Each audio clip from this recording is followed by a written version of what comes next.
La vie chrétienne m'a montré que si vous sentez une grâce dans la vie d'un croyant, vous sentez que la main de Dieu est sur lui, je vous assure, la différence est venue de leur priorité.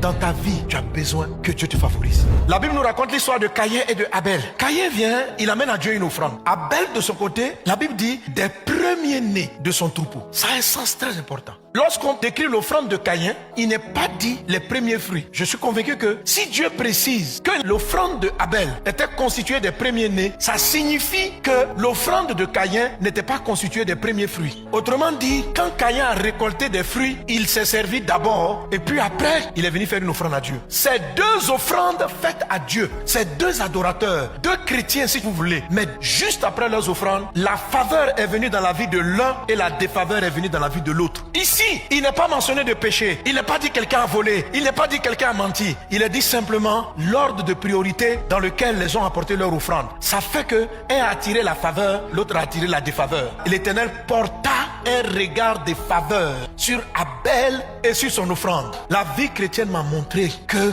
si vous sentez une grâce dans la vie d'un croyant, vous sentez que la main de Dieu est sur lui, je vous assure, la différence est venue de leur priorité. C'est pourquoi il y a certains chrétiens qui sont frustrés, ils ont une vie saine, mais ils ne sentent pas que Dieu les favorise. Si tu as l'impression que Dieu ne te favorise pas, particulièrement dans ta vie, je veux te dire clairement aujourd'hui, dans les actes que tu poses, il y a certains que tu n'aurais pas dû poser maintenant, ou bien au moment où tu les as posés, ou tu les as posés trop tard, après quelque chose d'autre. Dans la pratique, nous on ne voit pas. C'est Dieu et toi qui savez ce qui s'est passé avec les premiers fruits. Dans ta vie, tu as besoin que Dieu te favorise. Il y a trop de paramètres dans la vie qui ne dépendent pas de la sagesse et de la compétence humaine. Il y a d'autres paramètres qui interviennent où Dieu donne un coup de pouce à des personnes. Il faut faire attention, quand tu es déjà un bon chrétien, à ce que tu fais en premier. L'ordre des choses dans ta vie va faire la différence. Depuis que j'ai donné ma vie à Jésus, Dieu est le premier servi. Je ne me sers pas en premier. C'est clair dans ma tête. Il a la priorité. Abel a mené les premiers-nés et la graisse. C'est la meilleure partie de l'animal. Ça veut dire que tout ce qu'il y avait de meilleur, il a donné à Dieu. Dans ton couple, dans tes affaires, Dieu n'a pas la priorité. Ta meilleure énergie, c'est d'abord pour toi-même ton propre succès. Et puis c'est après que tu penses à Dieu. Tu es zélé dans la maison de Dieu, mais le zèle que tu donnes là, Dieu n'est pas le premier. Ton palabre avec Dieu vient de là. Dieu n'a pas la première place.